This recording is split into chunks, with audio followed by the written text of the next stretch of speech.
میں نے دعا مانگی اللہ یہ کام ہو جائے، وہ فوراً ہو گیا، آپ نے مانگی وہ کام ہو جائے. اس کا ایک نقصان یہ بھی ہے کہ لوگ پھر دعائیں مانگنے کے لیے قرآن مجید کی ترغیبات کے محتاج نہیں رہیں گے. یہ تو کافر بھی مانگے گا دعائیں، کافر بھی کہے گا کہ بھائی یوں کر کے اللہ سے مانگو تو دعا قبول ہوتی ہے، تو کیا ضرورت ہے یہ سارے بکھیڑوں میں پڑنے کی. دعا قبول لازمی ہوتی ہے، مگر اللہ نے دعا کی قبولیت کا معاملہ غیب کے پردوں میں چھپا دیا ہے. کیسے ہوگی وہ میں جیسے چاہوں گا ویسے ہوگی. نظر بسا اوقات قبول ہوتے ہوئے نہیں آتی، کبھی دکھا بھی دیتے ہیں کہ میں نے کیا یہ کام، لیکن اکثر دعا کی قبولیت کا ہمیں علم نہیں ہوتا. لہذا نیک لوگ اور خوش قسمت لوگ جو اللہ سے خزانے لینا چاہتے ہیں وہ دن رات دعائیں مانگتے ہیں، اللہ سے خوب گڑ گڑاتے ہیں. کیوں؟ اس لیے کہ ان کو پتہ ہے کہ کوئی بھی چیز ضائع، بولو بھائی، نہیں جا رہی. اب اللہ دعا قبول کرتے کیسے ہیں؟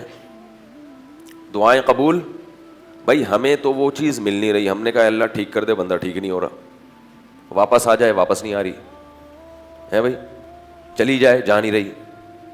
تو اب ہم کیسے، ہمیں پتہ چلے گا کہ دعائیں قبول ہو رہی ہیں؟ تو دعا کی قبولیت کی مختلف شکلیں ہوتی ہیں، مختلف صورتیں ہوتی ہیں.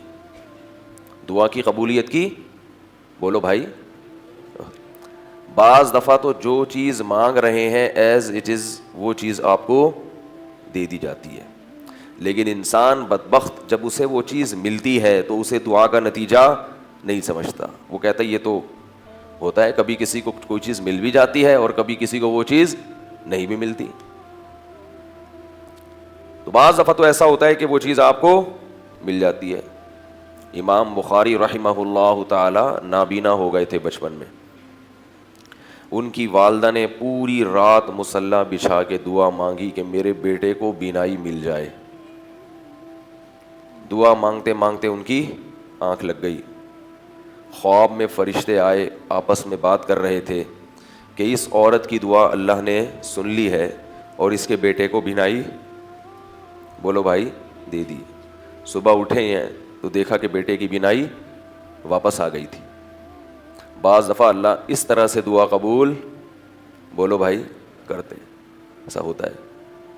مریض لا علاج ہوتا ہے، آپ دعا مانگتے ہیں گڑ گڑا کے اللہ سے، تو اللہ اس مریض کو شفا دے دیتے ہیں. ایسا ہوتا ہے، ہم نے دیکھا ہے اپنی آنکھوں سے.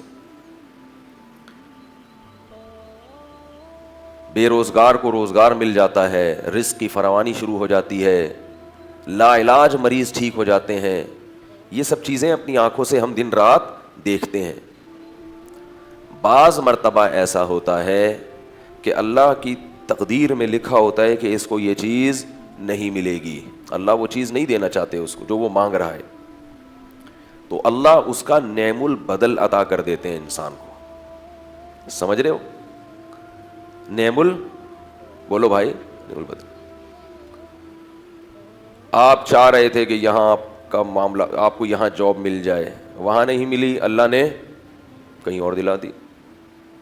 آپ کو تکلیف ہوتی ہے کہ یار یہ تو میں نے غلط ہو گیا، میں تو چاہ رہا تھا ادھر، یہاں میرے لیے مستقبل میں راہیں بہت ہیں. اللہ کو پتہ ہے یہاں نہیں ہیں، وہاں تیرے لیے راہیں بہت ہیں. تو سمجھ رہا ہے کہ یہاں نقصان ہوگا لیکن یہاں کیا ہوگا.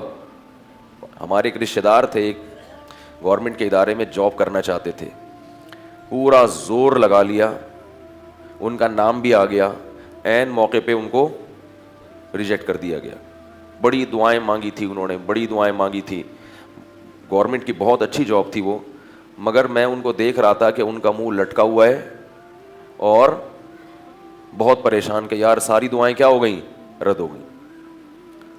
اللہ کی قدرت کہ اپنا چھوٹا سا کاروبار شروع کیا، اس میں اللہ نے اتنی برکت دی کہ شکر ادا کرتے ہیں کہ مجھے جاب نہیں لگی تھی. تو ایک انداز یہ بھی ہوتا ہے دعا کی، بولو بھائی، قبولیت کا. یہ سب باتیں ان کے لیے ہے جو غیب پر ایمان رکھتے ہیں، اللہ اس کے رسول پر ایمان رکھتے ہیں.